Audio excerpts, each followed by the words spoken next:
এই 23 বছরের সিরাতের জীবনটা আমরা যদি একটু মেমোরাইজ করি, এভাবে করতে পারি, আপনাকে একটু পিছনে আসতে হবে।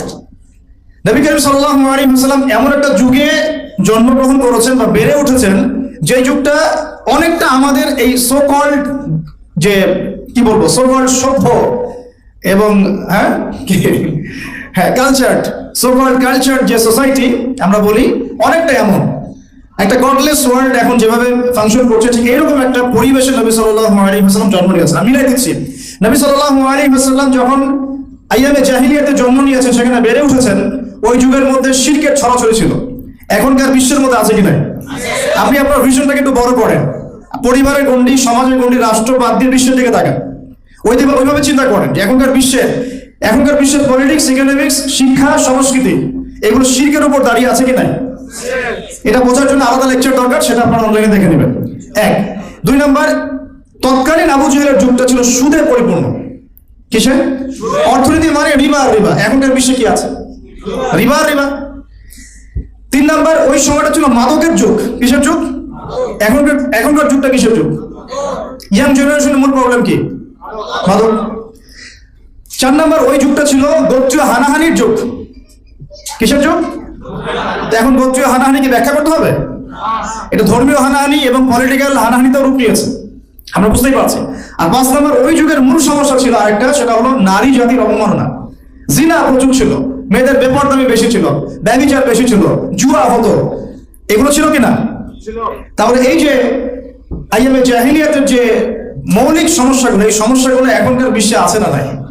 আর আমি বলতে চাচ্ছি যে নবী সাল্লাল্লাহু আলাইহি ওয়াসাল্লাম একটা পুত পবিত্র সমাজে জন্ম নেন নাই।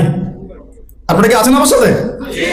নবী সাল্লাল্লাহু আলাইহি ওয়াসাল্লাম একটা পুত পবিত্র সমাজে জন্ম নেন নাই, বরং আমাদের এই রাষ্ট্র, সমাজ বা বিশ্বের মতোই একটা জাহেলি পরিবেশে জন্ম নিয়েছিলেন। ওখানেই বেড়ে উঠেছেন, যেখানে শিরকের ছড়াছড়ি, সুদের ছড়াছড়ি, জেনার ছড়াছড়ি, ব্যভিচারের ছড়াছড়ি, জুয়ার ছড়াছড়ি, মেয়েদের সাথে অবমাননা হচ্ছে, তারপরে গোত্রীয় হানাহানি হচ্ছে, মাদকের ছড়াছড়ি। এখন নবী সাল্লাল্লাহু আলাইহি ওয়াসাল্লাম এই সমাজে বড় হয়েও নিজে কখনো এই জাহিলিয়াতের সাথে আপোষ করেন নাই। সিরাতের প্রথম শিক্ষা যে আমরা যে পরিবেশে আছি, এখানে নিজেরা সেফ থাকতে হবে, নিজেরা সেফ থেকে জাহিলিয়াতের সাথে আপোষ করা যাবে না। আমি নিজে এবং আমার পরিবার, আমার আন্ডারে যারা আছে, তাদেরকে এই জাহিলিয়াত থেকে দূরে রাখবো ইনশাআল্লাহ। এটা প্রথম শিক্ষা। ওই দোহাই দেওয়া যাবে না যে সমাজ তো নষ্ট হয়ে গেছে, রাষ্ট্রতে এই সমস্যা, বিশ্বতে এই সমস্যা, না, ওই সময়ও এই সমস্যাগুলো ছিল। তারপরেও কিন্তু নবী সাল্লাল্লাহু আলাইহি ওয়াসাল্লাম নিজে কখনো মিথ্যা বলেন নাই, নিজে কখনো আমাদের খেয়ানত করেন নাই। ওই সময় তাকে মানুষ আল আমিন বলছে, সাদিক আল আমিন, সাদিক আল আমিন। এবার তিনি সমাজ পরিবর্তনের চেষ্টা করছেন, হেলফুল ফজর তৈরি করছেন, ইত্যাদি ইত্যাদি, কিন্তু পরিপূর্ণ অ্যাপ্রোপ্রিয়েট রেজাল্টটা পাওয়া যাচ্ছে না, কারণ তখন ওহী নাযিল হচ্ছে না। আপনি সমাজ, রাষ্ট্র, বিশ্ব পরিবর্তন করতে পারবেন না যতক্ষণ পর্যন্ত আপনি ওই সমাজ, ওই রাষ্ট্র এবং ওই বিশ্বের স্রষ্টা আল্লাহর বিধান অনুযায়ী চলছেন না। সিম্পল কথা, ঠিক আছে?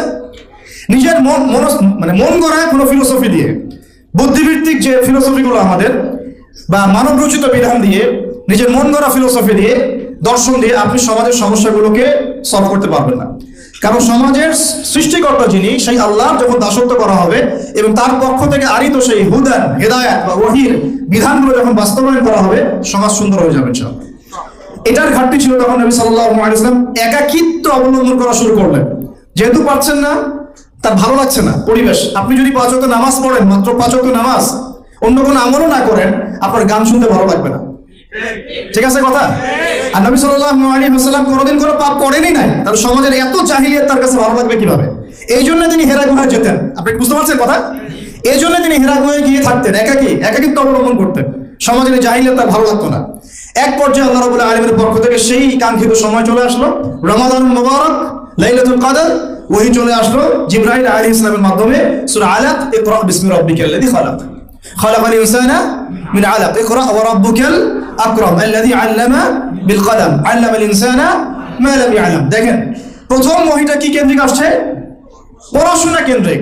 আল্লাহ পাক কিন্তু বললেন না শিরক করো না, মূর্তি পূজা করো না, ব্যভিচারের কাছেও যেও না, তোমরা একে অপরকে হত্যা করো না, পর্দা করো, যাকাত দাও। আছে প্রথম ওহীতে কি আছে? পড়ো পড়ো পড়ো। এটাই আমরা বলি ইয়াং জেনারেশনকে, যদি আমরা চাই যে আমাদের সোসাইটি, আমাদের নেশনটাকে পরিবর্তন করতে, লেখাপড়ার এবং জ্ঞানতাত্ত্বিক বিপ্লবের কোনো বিকল্প নাই। এবং এই উদ্দেশ্যে আমাদের এই আয়োজনগুলো করা। অনলাইন ইউনিভার্সিটি বলেন, মাদ্রাসা বলেন, বক্তব্য বলেন, যত কিছু আপনারা শুনছেন দেখছেন, এগুলো একটা উদ্দেশ্য, যাতে আমরা আমাদের প্রজন্মটাকে শিক্ষিত করতে পারি। ওই জায়গায় তারা আঘাত করেছে যাতে আপনারা একটা কি বলবো সোকল্ড, ওই যে বারবার বলছি সোকল্ড প্রগতিশীল চেতনায় এগিয়ে যান এবং শরীফার গল্প পড়েন। এই উদ্দেশ্যে আপনাদেরকে শিক্ষা ক্ষেত্রে এভাবে মূল ইসলামিক ট্র্যাক থেকে সরিয়ে ফেলা হচ্ছে। তো প্রিয় ভাইরা, এখানে ওহী আসার পরে নবী সাল্লাল্লাহু আলাইহি ওয়াসাল্লাম একটা গাইডেন্স পাচ্ছেন আল্লাহর পক্ষ থেকে সমাজ পরিবর্তনের জন্য। এবার তিনি মিশরে নামলেন। প্রথমে ভয় পেয়েছেন, তিনি স্ত্রীর কাছে গিয়েছেন, জাম্বিলুনি অনেক ঘটনা আছে, এগুলোতে আমি যাচ্ছি না, আপনারা সবাই জানেন এগুলা। মূল কথাটা কি, আল্লাহ পাক তাকে বলছেন সূরা মুদ্দাসসিরে কি, ইয়া আইয়ুহাল মুদ্দাসসির কুম ফাআনযির ওয়া রাব্বুকা ফাকাব্বির ওয়া সিয়াবাকা ফাতাহির ওয়া রুজজা ফাহজুর। দ্বিতীয় ওহীর একটা মৌলিক কথা হচ্ছে কুম ফাআনযির, হে কম্বল আবৃত রাসূল, আপনি ভয় পায়েন না, আপনি ভয় পায়েন না, নিজের জানের উপর কোনো আশঙ্কা করেন না, আপনি আমার মনোনীত বান্দা। আপনি মনে করছেন যে কি ব্যাপার, আমাকে কোন ফেরেশতা এসে চেপে ধরলো, অস্বাভাবিক মনে হচ্ছে, না, আপনি উঠেন মানে বিছানা থেকে উঠেন না, উঠেন মানে হচ্ছে আপনি উঠেন, সমাজে নামেন, দাঁড়ান, আমার ওহী দিয়ে মানুষকে সতর্ক করেন। সুবহানাল্লাহ।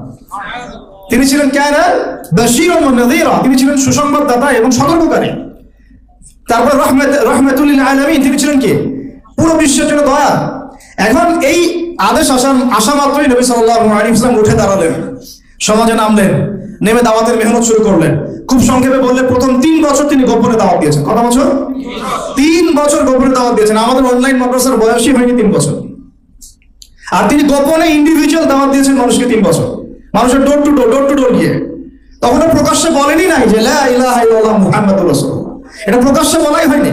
মানুষকে ইন্ডিভিজুয়ালি দাওয়াত দিতেন, যারা তাকে চিনতেন, কাছের মানুষ, আবু বকর সিদ্দিক, তারপরে আপনার যায়েদ ইবনে হারেসা, তারপরে আলী ইবনে আবি তালেব, খাদিজা রাদিয়াল্লাহু আনহা, কাছের মানুষ, আব্দুল্লাহ ইবনে মাসউদ, এরকম কাছের মানুষরা তারা ইসলাম কবুল করলো। মাশাআল্লাহ।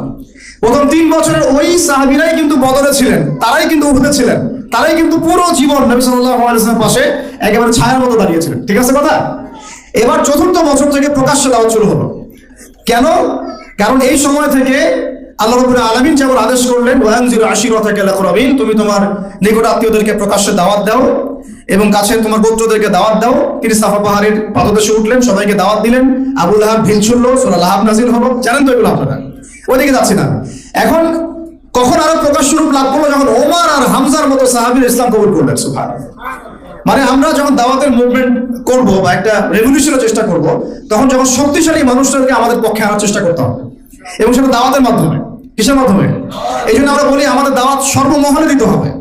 আমাদের যুবকদেরকে, যুবতীদেরকে, আমাদের বাচ্চাদেরকে, আমাদের মা বোনদেরকে, আমাদের সরকারকে, প্রশাসনকে, মানে প্রত্যেকটা সেক্টরের ভাই বোনদেরকে খুঁজে খুঁজে দাওয়াত দিতে হবে। কাউকে দূরে ঠেলে দেওয়া যাবে না। কে জানে তাদের মধ্য থেকে হামজা বের হতে পারে কিনা, তাদের মধ্য থেকে ওমর ইবনে খাত্তাবের জন্ম হতে পারে কিনা, এইটা আমাদের কাজ। তো নবী সাল্লাল্লাহু আলাইহি ওয়াসাল্লাম 4র্থ থেকে 10ম এই 7টা বছর এইভাবে প্রকাশ্যে দাওয়াত দেওয়া শুরু করলেন, যখন হামজা, ওমর এরকম বড় বড় কিছু সাহাবী ইসলাম কবুল করলেন এবং আল্লাহ পাক আদেশ করলেন। আর যখনই প্রকাশ্যে দাওয়াত শুরু হলো, তখনই নির্যাতন, নিপীড়ন, অত্যাচার চূড়ান্ত মাত্রায় বাড়তে লাগলো।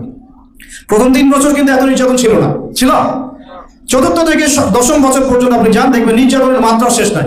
সাহাবীদেরকে মারা হচ্ছে, পিটানো হচ্ছে, কাউকে সম্পত্তি থেকে বহিষ্কার করা হচ্ছে, কাউকে কি ওই যে তপ্ত মরুভূমির মধ্যে শুইয়ে দিয়ে পিটানো হচ্ছে, কত কি হয়েছে, এগুলো আলাদা আপনারা শুনেছেন, ওস্তাদরা বলেছেন।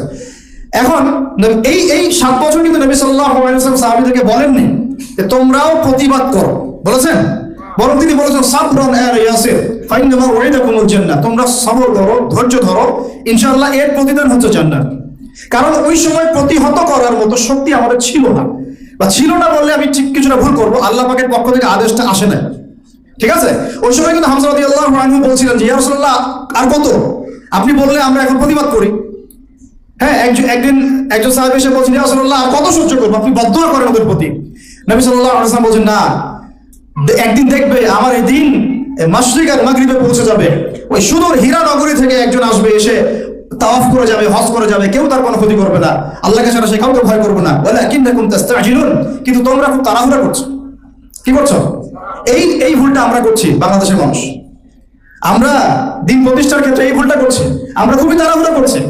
আমরা মনে করছি যে এখনই করতে হবে, এভাবেই করতে হবে, আজকেই করতে হবে। একটা সিলসিলা আছে, একটা ট্র্যাক আছে, একটা কনস্ট্রাকটিভ সিরাতের আমাদের সামনে রোল মডেল আছে, আমাকে সেই পথে হাঁটতে হবে। এবং নবী সাল্লাল্লাহু আলাইহি ওয়াসাল্লাম সাহাবীদের মধ্যে ঐক্য রেখেছিলেন, বিভক্ত হয়ে যান নাই, আমরা বিভক্ত হয়ে গেছি। তিনি তিনি যা আদেশ করতেন সাহাবীরা সামি'না ওয়া আতা'না, শুনলাম মানলাম। আমাদের জনগণ এমন না, শুনে মানে এমন না, একটা কথা বলবেন উল্টাটা করবে। এখানে জামাআত পাবেন না, আপনি ইমারা পাচ্ছেন না, একজন সুযোগ্য নেতা পাচ্ছেন না যার আন্ডারে সবাই পিছনে গিয়ে দাঁড়াবে। আছে বলেন?